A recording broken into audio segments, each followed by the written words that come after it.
Welcome my dear students. मागच्या लेक्चरमध्ये मी तुम्हाला होमवर्क दिला होता. होमवर्क हा तुम्हाला करायलाच पाहिजे, कारण 2 लेक्चर मधला तो ब्रिज आहे आणि मी ज्या प्रकारचे ट्रान्झॅक्शन्स घेते ना त्याच पद्धतीचा तो होमवर्क असणार आहे. त्याच्यामुळे जे आपण लेक्चरमध्ये केले तेच रिवाइज सुद्धा होतं. सो होमवर्क नक्की करा. पुढचा प्रॅक्टिस सेट नंबर 6 आहे. हा इम्पॉर्टंट म्हणून मार्क करा, कारण ह्याच्यात काही काही ऍडजस्टमेंट्स आपण जरा वेगळ्या करणार आहोत. त्या मी तुम्हाला त्या वेळेला सांगेन, पण याला स्टार मार्क करून ठेवा. हा अख्खा 15च्या 15 त्याचे ट्रान्झॅक्शन सगळी इम्पॉर्टंट आहे तसं समजा. Journalise the following transactions in the books of mister Vivek. So मी इथे जर्नल आखलेले आहे, in the books of mister Vivek journal. आता डेट काय आहे आपली? जून 2023. सो आपण आधी मंथ इयर लिहितो, त्याच्या खाली मंथ लिहितो आणि फर्स्ट डेट. ट्रान्झॅक्शन वाचतेय मी. Vivek started business with cash ₹1 lakh which he took as a loan from a bank.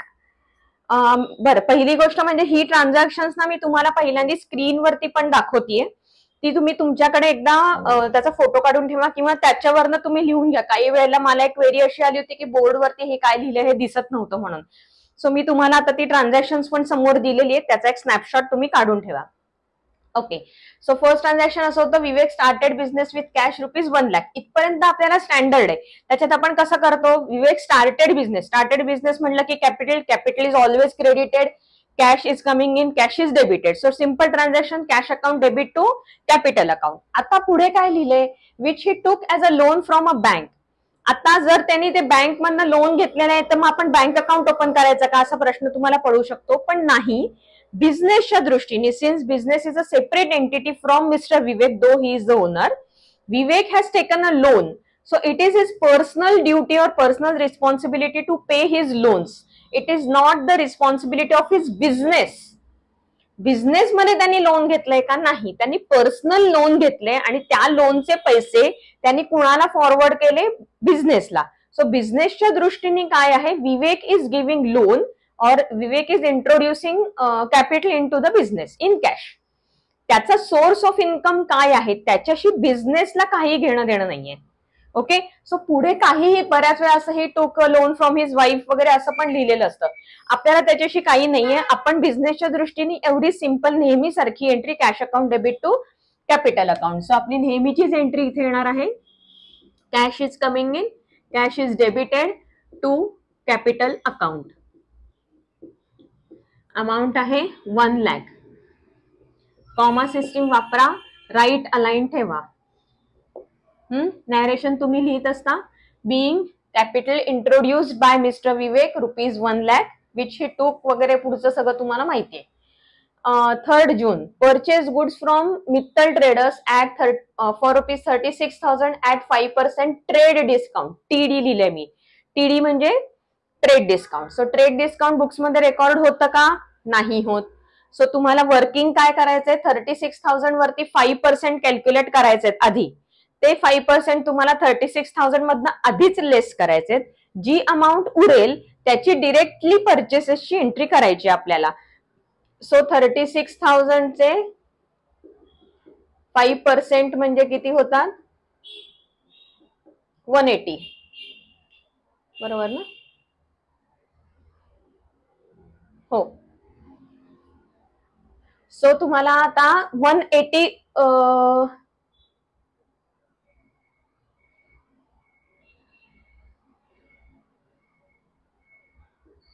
1800. 36,000 चे 5% किती होतात? 1,800. सो 1,800 ही अमाऊंट तुम्हाला 36,000 मधनं लेस करायची आहे. म्हणजे किती राहतात? 34,200. सो आता आपण जी जर्नल एंट्री करणार ती डिरेक्टली 34,200 जी करायची, डिस्काउंटची एंट्री करायचीच नाहीये, कारण ट्रेड डिस्काउंट आहे म्हणून. Trade discount is not recorded in the books. Purchase goods म्हणजे परचेसेस अकाउंट. इथे कॅश लिहिलंय का कुठे? नाही. सो मित्तल ट्रेडरचा अकाउंट येणार. Mittal trader is a giver, so Mittal trader is credited, purchase account is debited. Entry काय? Purchase account debit to Mittal traders. Amount काय? 34,200. डेट आहे 3rd. Purchases account debit to Mittal traders account. Amount किती आली आपली? 34,200. 34,200. Narration: being goods purchased from Mittal Traders for 36,000 at 5% trade discount. 5% काढायची मी एक simple trick सांगते तुम्हाला. 10% म्हणजे एक झिरो हाईड करायचा म्हणजे 10%. उरले किती? 3,600. जर 10% 3,600 असेल तर 5% म्हणजे त्याच्या हाफ म्हणजे 1,800. 36,000 मधनं 1,800 गेले की 34,200. नॅरेशन तुम्ही लिहिताय. नेक्स्ट एंट्री आहे 5 जूनची. Open an account in bank of Maharashtra with cash ₹27,000 म्हणजेच cash deposited into bank. मुळात अकाउंटच नसेल तर आपण कॅश कसं डिपॉझिट करणार?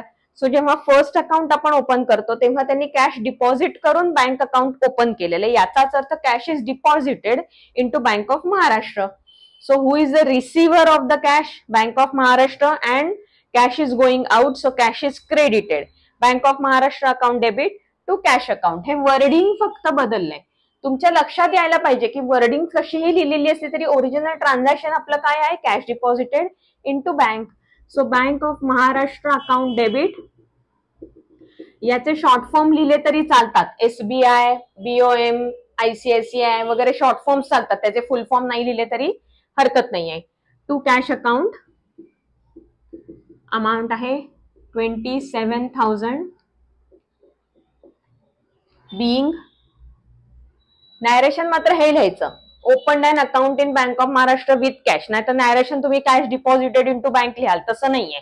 अकाउंट ओपन केलं हे कळलं पाहिजे. नेक्स्ट ट्रान्झॅक्शन आहे 6चं. Sold goods to messrs MCPL worth ₹55,000 at 18% GST. 18% GST लिहिलेला आहे. असं इथे कुठेही लिहिलेलं नाहीये की it is sold out of Maharashtra किंवा out of the state. Interstate transaction आहे असं कुठेही दिलेलं नाहीये. सो आपण जीएसटीचे दोन हे करणार आहोत divisions. 9% CGST, 9% SGST. Goods are sold म्हणजे सेल्स आहे.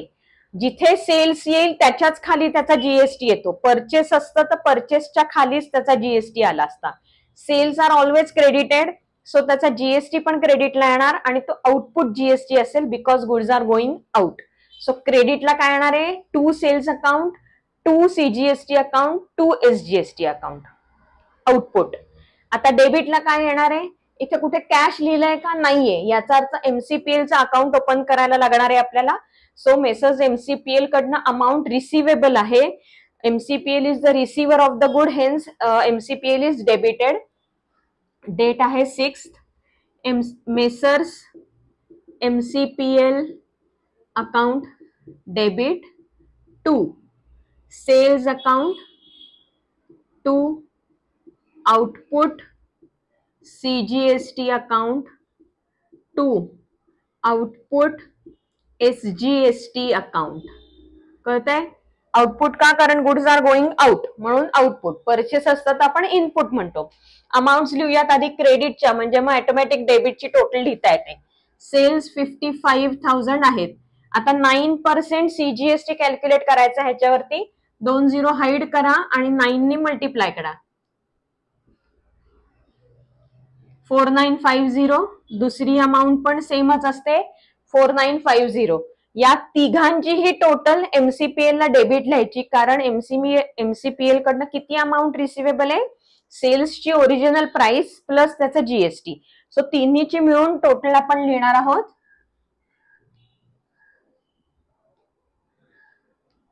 64,900. नॅरेशन काय लिहिणार तुम्ही? Being goods sold to messrs MCPL worth ₹55,000 at 18% GST. जीएसटीची ट्रान्झॅक्शन प्रश्न काय विचारायचे? इंटरस्टेट ट्रान्झॅक्शन आहे का? हा पहिला प्रश्न. जर असेल तर 18% डिरेक्टली IGST ला लिहून टाकणार. दुसरा प्रश्न जर नसेल तर CGST SGST मध्ये डिव्हाइड करायचा. तिसरा प्रश्न, सेल केलंय का परचेस केलंय? परचेस केलं असेल तर input CGST, input SGST. Sale केलं असेल तर आउटपुट CGST, आउटपुट SGST. चौथं, परचेसच्या खालोखाल त्यालाच इनपुट जोडायचं, सेल्सच्या खालोखाल त्यालाच आउटपुट जोडायचं, म्हणजे डेबिट क्रेडिट तुम्हाला आपोआप कळतं. 4 गोष्टी लक्षात ठेवायच्या जीएसटी बद्दल. 9th, withdrew cash from bank 23,000 out of which 15,000 was used for office use. मग उरलेली अमाऊंट कुठे गेली? 23,000 मधली 15,000 म्हणजे उरले किती मुळात 8,000. 8,000 उरलेली अमाऊंट कुठे गेली? मग जर ऑफिस यूज साठी 15,000 वापरले याचा अर्थ उरलेले पैसे विवेक घरी घेऊन गेलाय, पर्सनल यूज साठी वापरली. म्हणजे काय आहे? If any amount is withdrawn from the business by the owner for his personal use it is called as drawings. Drawings are always correct debited. So withdrew cash from bank. So basically cash is coming into the business, cash is debited, bank is the giver, bank is credited. Basic entry cash account debit to Bank of Maharashtra account किंवा BOM account. ही basic entry झाली. पण त्यातले 15,000च फक्त office use साठी वापरलेत. म्हणजे उरलेली जी cash आहे ती बिझनेसच्या कॅश मध्ये ऍड झाली आहे का नाही? ड्रॉइंग्सला गेली, पर्सनलला गेली. Drawings are always debited. So cash account मध्ये किती ऍक्च्युली पैसे जमा झाले? फक्त 15,000. उरलेले ड्रॉइंग्सला गेले आणि बँकेने टोटल किती दिले? 23,000. सो सॉरी, एंट्री काय होणार आहे? Cash account debit. कॅश अकाउंटची अमाऊंट किती आहे? 15,000. Drawings account debit. Drawings is always debited. Drawings account debit 8,000 to bank of Maharashtra account 23,000. Entry लक्षात आली आहे तुमच्या?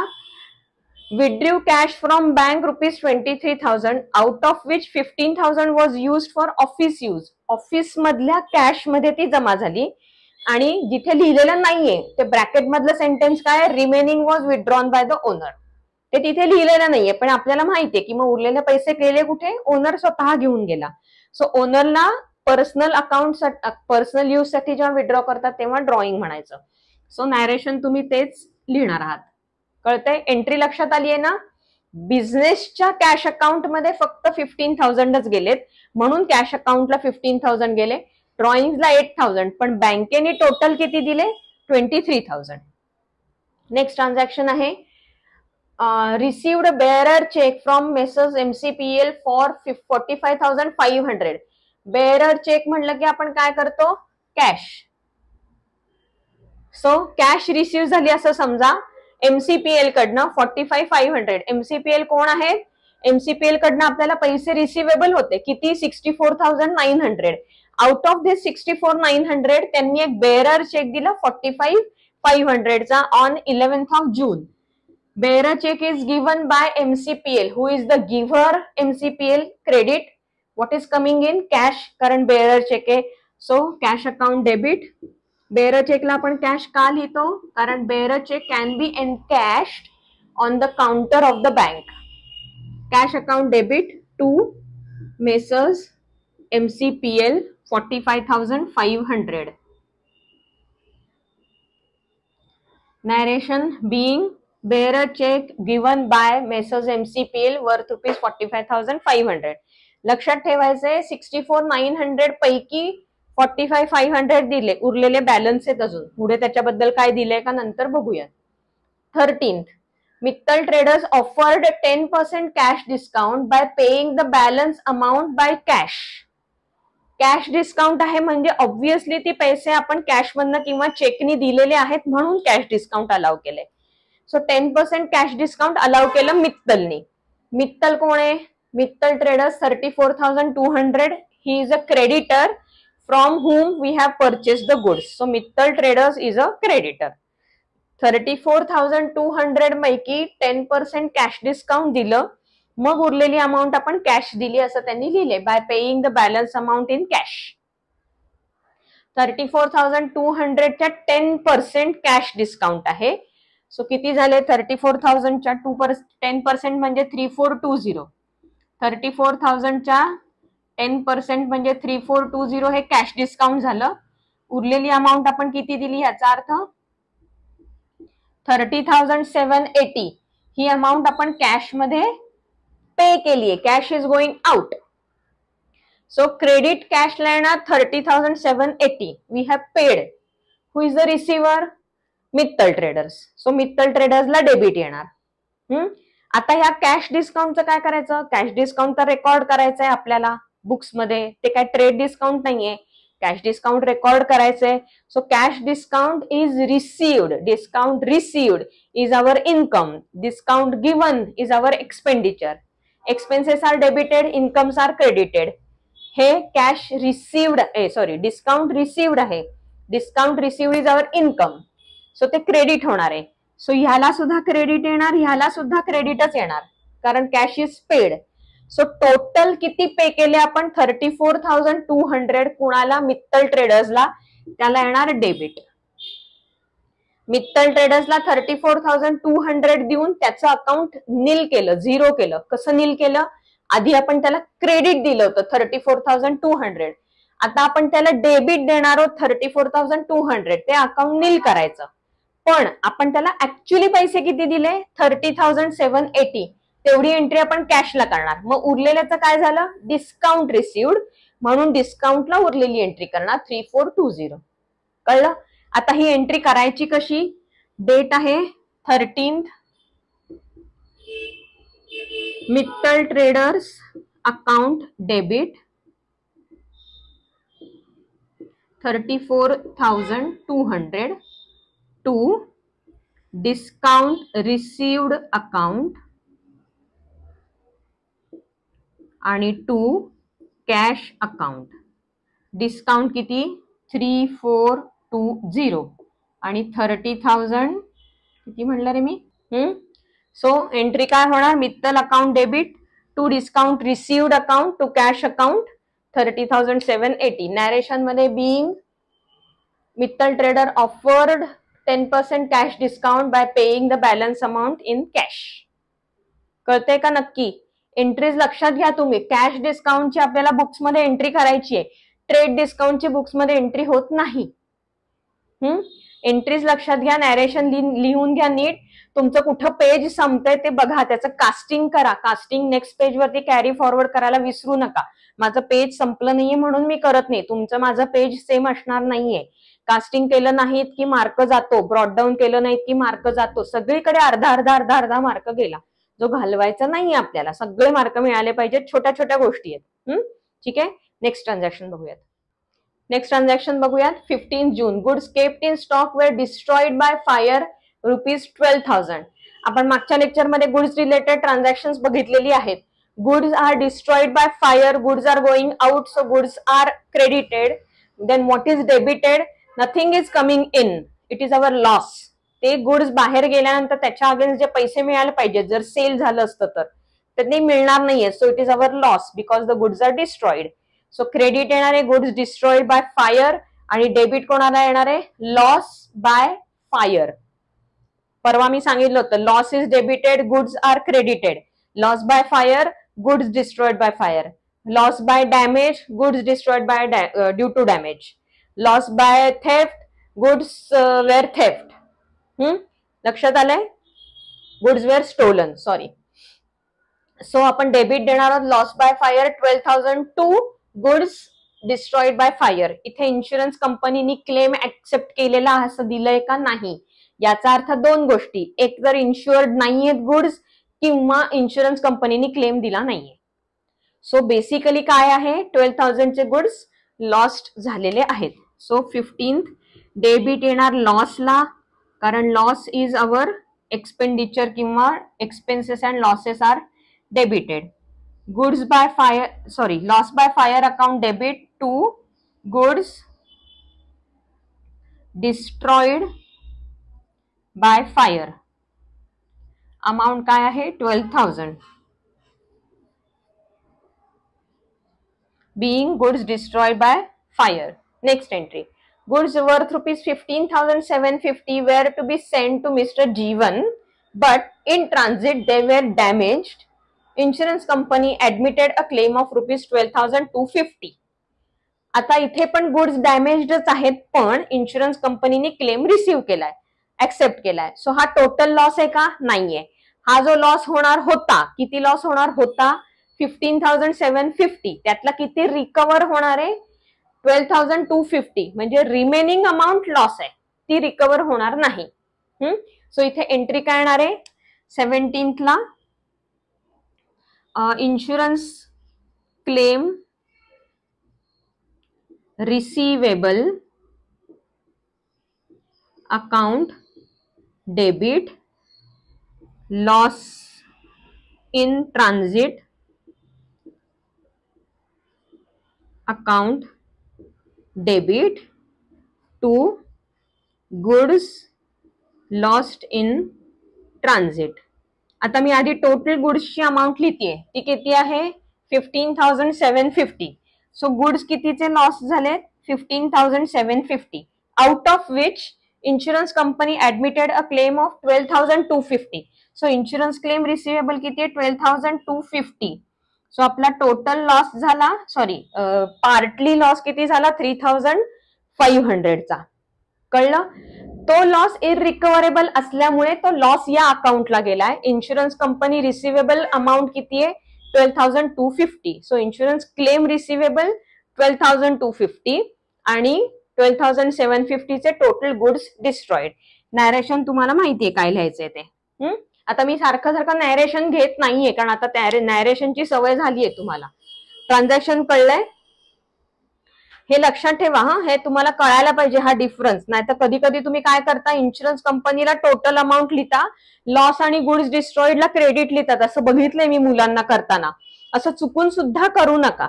जेवढा इन्शुरन्स क्लेम रिसिवेबल आहे तेवढीच अमाऊंट इन्शुरन्स क्लेमला जायला पाहिजे. गुड्स जेवढे लॉस्ट आहेत तेवढीच अमाऊंट त्याला जायला पाहिजे आणि मग डिफरन्स आला तो लॉसला आला. नेक्स्ट ट्रान्झॅक्शन आहे आपलं 21 June. Goods worth ₹7250 taken by Vivek for personal use. Personal use म्हणलं की drawings. Goods are going out, so goods are credited, drawings is always debited. Date काय आपली 21. ड्रॉइंग्स अकाउंट डेबिट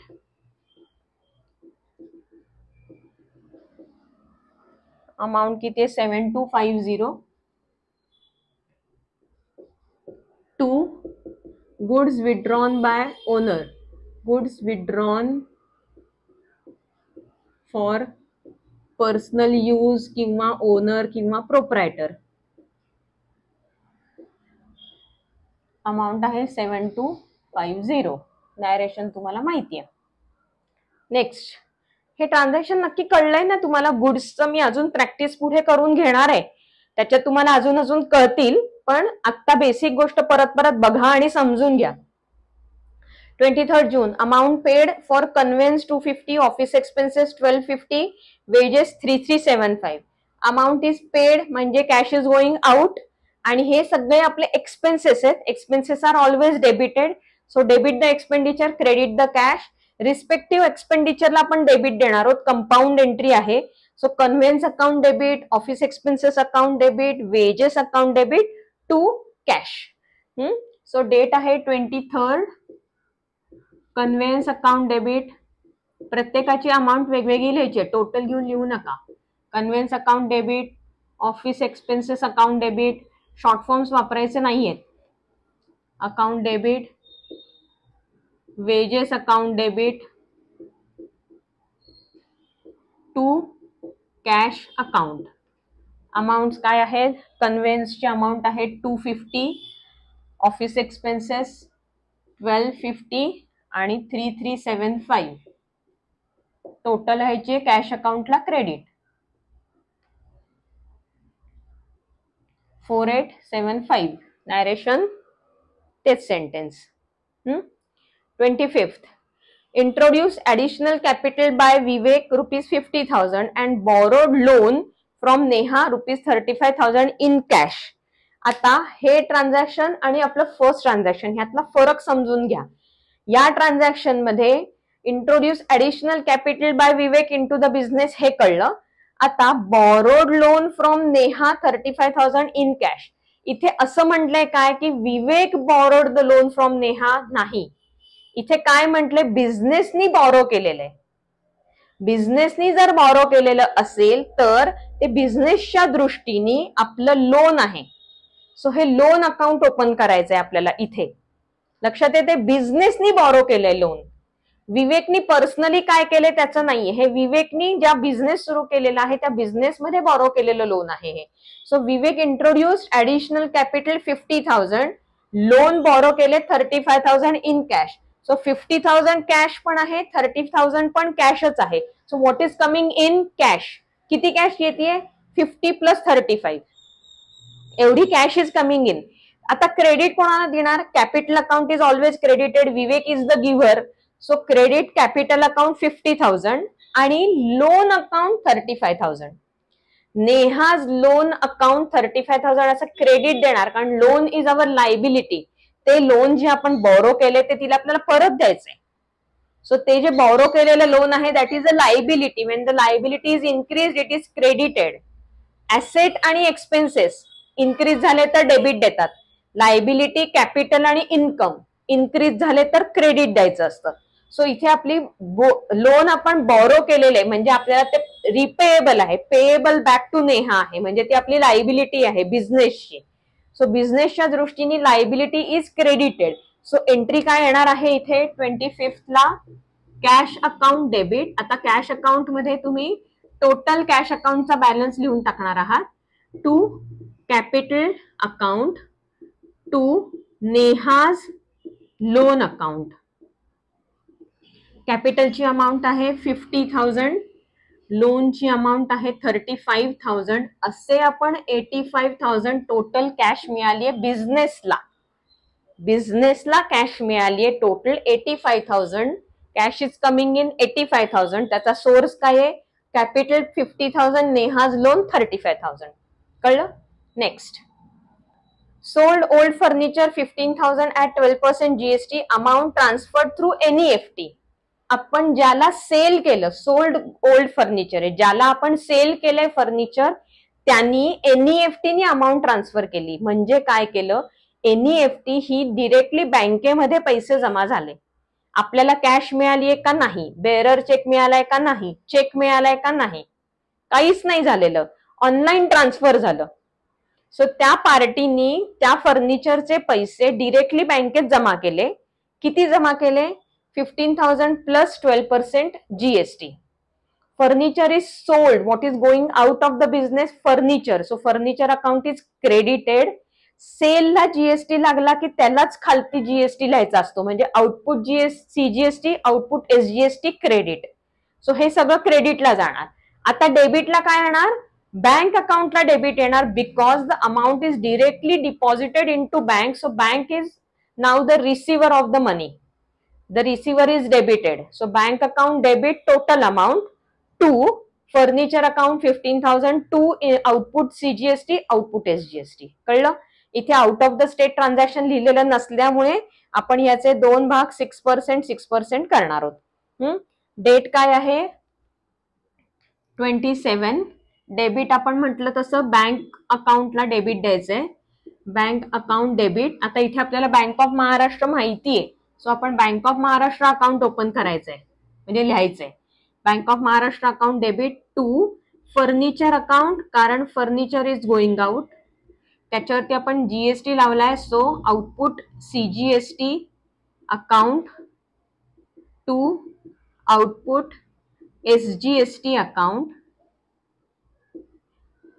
अमाऊंट काय आहे? फर्निचरची अमाऊंट आहे 15,000, त्याच्यावरती 12% GST म्हणजे 6%.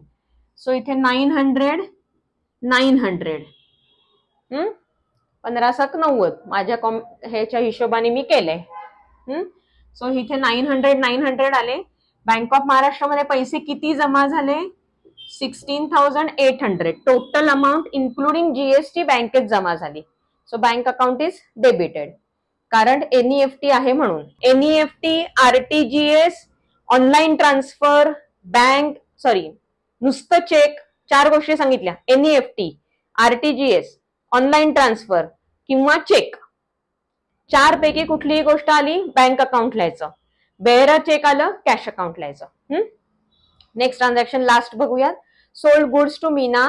After allowing discount of ₹1,500 she paid 32,500. After allowing discount she paid 32,500. बरोबर? She paid म्हणजे we received. आपल्या दृष्टीने amount is received. She has paid the amount. आपल्याला किती पैसे रिसिव्ह झाले, कॅश किती रिसिव्ह झाली? 32,500. We have allowed the discount. When the discount is allowed म्हणजेच discount is given, it is our loss. Expenses and losses are debited. Cash is coming in, cash is debited, discount given, discount allowed is our loss, it is also debited. So 2 debit झाली. आणि sold, goods are sold to Meena, पण cash मध्ये sale केले असल्यामुळे मीनाचं account येणार नाही. Goods अकाउंटचं म्हणजेच सेल्स अकाउंटचं अकाउंट आपण क्रिएट करणार आहोत. Sales are always credited. So ह्याच्यात एंट्री काय येणार आहे? Goods are sold, cash is coming in, cash account debit, discount allowed account किंवा डिस्काउंट गिवन अकाउंट असं पण म्हणू शकता तुम्ही. Debit to sales account. Amounts काय काय आहेत? 32,500 कॅश रिसीव्ह झाली after giving a discount of 1,500. So total sales किती आहे? 34,000. याचं नीट लक्षात घ्या.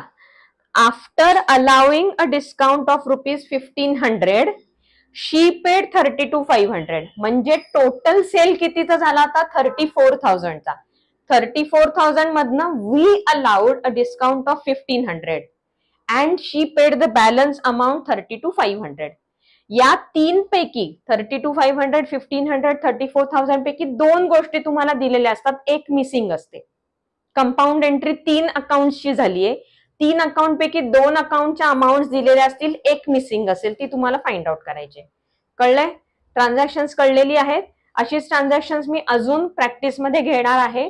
तुमचा होमवर्क आता स्क्रीनवर दिसतोय तुम्हाला. इलिस्ट्रेशन नंबर 3 तुमच्या बुकमध्ये आहे, ते तुम्हाला सॉल्व्ह करायचंय होमवर्कसाठी. ते तुम्ही होमवर्क मध्ये करा. हे सुद्धा प्रॉब्लेम्स परत एकदा सॉल्व्ह करा, ही ट्रान्झॅक्शन्स, म्हणजे जरा प्रॅक्टिस होईल तुमची. नेक्स्ट लेक्चर पर्यंत टाटा.